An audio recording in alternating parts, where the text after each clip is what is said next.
5 years ago, it felt like everyone wanted to become a homesteader. But now, if you look around, something has changed. People on social media are announcing they're leaving homesteading. Why did so many people jump into homesteading only to leave it a few years later? People were biting off these ginormous chunks of homesteading. They jumped into the bread making and the canning and the chickens and the goats, everything all at once. I think that's where a lot of people underestimate what homesteading actually is. One of the biggest mistakes is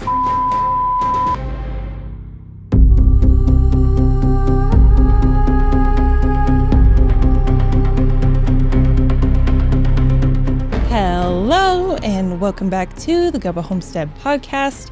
I'm Gubba, a first-time homesteader following in the footsteps of my homesteading forebears. Here, I talk about everything from homesteading to prepping and everything in between. Today, we're talking about something I've been noticing lately, why it seems like everyone is quitting homesteading. Before we get into the episode, I would like to thank the sponsor of today's podcast, my small skincare business, Arvati. One of my favorite parts about running Arvati is not making skincare. It's about reading the messages from people who tell me they finally found something that works for their skin after trying product after product for years. It's something I never imagined when I made my very first tallow balm in my own kitchen. And today, every product is still handcrafted in small batches with simple, nourishing ingredients because I believe skincare does not have to be complicated for it to work. If you would like to support both my podcast and my small business, you can browse my entire collection at arvati.com. Now, let's get into the episode. Have you noticed something lately? I feel like 5 years ago, it felt like everyone wanted to become a homesteader. You had social media that was overflowing with the sourdough starters and the raised garden beds, the backyard chickens and pressure canners, and people announcing they were leaving the city to live a simpler life like I did. Suddenly, everyone wanted to grow the tomatoes, right? And milk the goats, or actually, the milk cow, bake bread from scratch and preserve enough food to fill an entire pantry for the winter. And it felt like the beginning of a movement. And honestly, I think in many ways it was. But now, if you look around, something has changed. I feel like Marketplace is full of the chicken coops and freeze dryers and incubators and canning supplies and livestock. I was just on there recently and I noticed this, and I know things go with the flow of the seasons for Marketplace, but I've noticed more than usual on there and I was like, oh, that's kind of interesting. I've also noticed people on social media who are announcing they're leaving homesteading. So people who once posted daily about their gardens haven't planted one this year. Some are openly admitting that they're just giving up, while others just, have moved on to something else. And it made me start wondering why.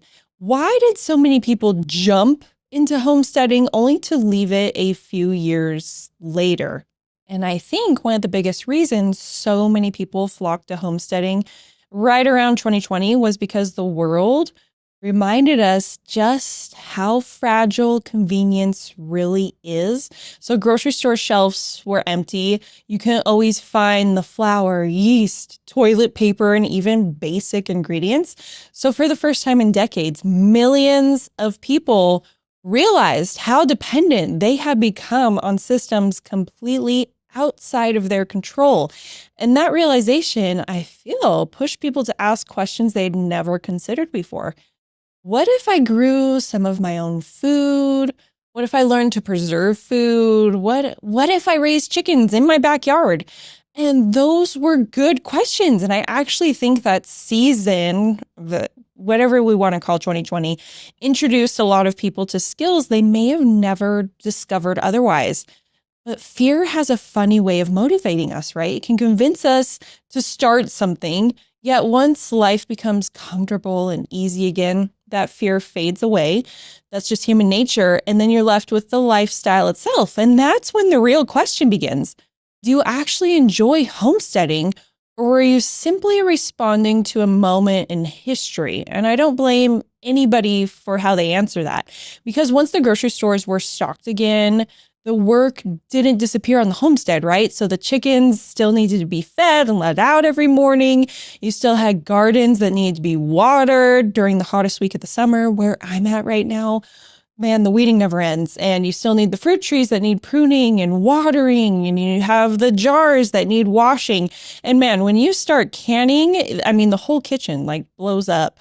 It's fun, but then you have all the dishes afterwards, right? And then you have the goats like I do that don't allow you to sleep in on a Saturday. Like I'm up early. They're yelling at me. Homesteading, you don't take the weekends off. Every day you still have the chores. There's no breaks because you're busy or burnt out or not feeling motivated. Nature doesn't operate on our schedule. So eventually, every homesteader reaches a point where the excitement of that wears off and that routine settles in. And I feel like that, in my opinion, is where people either fall in love with the lifestyle or quietly begin walking away from it. Side note too, this just came to my mind as I was talking about canning and sometimes how your kitchen can just blow up and then you're buried up to the neck in dishes, but it's still worth it, right? Because then you have food on the shelf. But there was one time when I canned butter, one of the first times I was learning how to can butter. And after you can the butter, you got to shake it up so it doesn't separate. So you're shaking it like every 15 minutes, like 10 to 15 minutes. And I started canning late at night, and then it was like 2 or 3 a.m. in the morning, and there I am shaking my jars of butter because it was like, I just went to all this work. I'm going to make sure this butter does not separate. So that was a funny canning time. So anyways, you're learning all these things with homesteading, and you have some wins and you have some losses. And I think that's where a lot of people underestimate what homesteading actually is. You can have different aspects of homesteading, like gardening and chickens, baking bread on your own terms. But homesteading is really about that repetition when it gets down to it. It's doing the same things over and over again, season after season, year after year. Every spring, you're planting. Every summer, you're weeding. Every fall, you preserve. Every winter, you're prepping to do it all over again. And there isn't really a finish line where you finally arrive and everything becomes easy, because the chores never end, because life itself never ends. And oddly enough, that's exactly what many lifelong homesteaders love about it. And there's something deeply satisfying about living with the seasons instead of constantly trying to outrun them.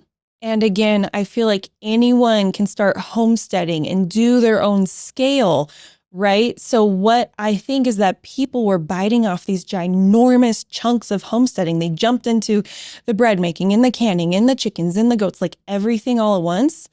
And then you get overwhelmed and you're burnt out and you never want to homestead ever again. You never want to bake a single loaf of bread again because you got so overwhelmed from the days when the goats were getting out of the fence, when you had a storm come in and take out your entire garden. There was just too much on your plate that you couldn't manage it all. And that's understandable. And that is not what I encourage people to do. I encourage to start in your kitchen, start baking the bread, start, and then a little after you learn how to can at your own pace, what feels comfortable to you, because it is your journey. And if you get in over your head, you're not going to love it. And even if you take it at a slow pace, you may not love it. And that's totally fine. But if you're listening to this and you want a homestead, I want to encourage you that it is doable. Just be careful of diving into it for the wrong reasons, which I feel like fear is a wrong reason to dive into a lifestyle. I feel like it can motivate us to learn new things like baking bread or building food storage, but eventually that fear will fade off. And then do you still love baking bread? I also think people sometimes compare their beginning to someone else's finished chapters. And you have no idea what goes into someone's homestead. You could have a homestead where the family is tied into an airline and has like millions or billions of dollars. And you're watching this not knowing that there's millions and billions of dollars behind the scenes. And that's why things look so easy, right? But every homestead is different. Some families start with the decades of experience and that's passed down. I didn't have that. And others, again, have that significant financial resource. They have somebody homeschooling the children, or they have nannies that are with the children so they're able to do things. And so if you start comparing, not realizing that, you are also going to get burnt out because you're going to be like, why can't I bake and do everything from scratch and have a garden and have a ginormous, dairy operation? I should be able to do these things. And yes, I think you absolutely can. You just have to go at your own pace. You cannot compare. So I've discussed this before where there's these unrealistic expectations that have been set up for homesteading. And I feel like that's another reason why people have been dropping out, because they jump in thinking that it's sunshine, rainbows, and butterflies. And some days it is. It literally is sunshine, rainbows, and butterflies, and it's so beautiful. But then other days, you're losing livestock, and it's so sad, like something goes wrong in a birth. You have fences that are breaking down, and you have sheep or goats getting out, and that's never fun. Again, you have a storm that's hitting your garden, or you have canning that doesn't go right. There's so many things that are not glorified online. So if you're stepping into homesteading, understand that. But you can do this. I just feel like one of the biggest mistakes is thinking that your homestead has to look like someone else's in order to be successful. Even if you're just baking bread, or even if you're just building a food storage, like that's successful. That's amazing. So don't compare, don't jump in with fear, and just go at your own pace. The people I know who have stuck with homesteading for years all seem to have one thing in common. And let me tell you, we genuinely enjoy the work itself. So I'm not waiting for the chores to end so then I can go and enjoy life. The chores that I wake up every single morning and do, like they're part of my routine. I love going out and letting my goats out, seeing how they're doing. I love going and talking to my sheep. I love going and watering my garden and checking on what's growing. Watching my vineyard grow this year has been so rewarding and cool. And now little grapes are starting to come in. I love going and seeing how many eggs are in the coop. And that still brings me so much joy. I still remember the very first time that my chickens laid eggs. They do a different kind of clucking. It's the egg song, and I had been patiently waiting for my chickens to finally lay eggs, and I heard it, and I was so excited. I can't even believe it, and I still feel a little bit of that when I go and collect eggs. Now I have these chickens who are laying different colors. I just had a chicken who hatched her own baby here on the homestead that's been following her around. Like, I find pure magic in the homestead. I'm completely in love with it, even though the projects never end. I just heard a goat bleat outside, and I'm like, they don't need hay. They got hay. And then I have 2 baby goats who are constantly jumping the fence. So there's just constant things, and you have to accept that. You have to fall in love with it.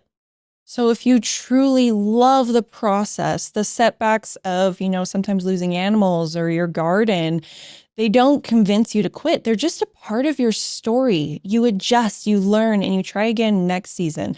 So that mindset, I feel, is like what separates people from who stay in homesteading versus people who leave. And ironically, I don't think everyone quitting homesteading is a bad thing, because trends come and go, right? They always have. But homesteading was never meant to be a trend in the first place. It's a lifestyle built on the patience, consistency, and finding that joy in ordinary work that most people would rather avoid. But the people who stay aren't necessarily the ones with the biggest farms or the prettiest gardens. They're the ones who discover they actually love, again, waking up to go out to your goats. They love kneading the dough. They love building a food storage and seeing a full pantry. Whatever your journey of homesteading looks like to you. And I know there are some people in the homesteading community who don't like that I say anyone can homestead, like it's some big gatekeeping thing. It's true. Anyone can homestead. You don't need land to homestead. I feel like that's really ridiculous. It's these older generations of homesteaders who were born into it and they want to gatekeep it. Like, oh no, you had to have millions of years of knowledge in order to be a homesteader. No, you don't. You come into it. Anybody can do it from an apartment. You don't need land. You can start in the kitchen. And I know I keep repeating myself, but I want to drive this home to you. But I also want to evaluate, why are people quitting? And it's a good reminder of why you're getting into homesteading, and to not overwhelm yourself and to go at your own pace, because you can do these things. You can build your pantry. You could get backyard chickens and collect eggs. You could learn how to milk goats for raw milk, whatever floats your boat. And the other thing with that is, don't compare yourself where your homestead is at versus someone else's. Use it as inspiration, but like, be kind to yourself. We're all learning. I didn't grow up baking bread, but now I love baking bread, milling my own flour, reading ingredients, doing that whole thing. Things come in steps, and it's that repetition, right? It's the homesteading repetition that gets you to where you want to be. So I hope you found this episode interesting and gives you a new perspective of when you see, a homesteader announcing they are leaving the homestead, they're selling everything, they're moving back to the city, of why they might be doing that. And that doesn't have to be the story for you. But if it is, I totally support it. You do you at the end of the day, whatever makes you happy. Thank you so much for spending your time here with me. I hope to see you next time, and have an amazing day. Bye.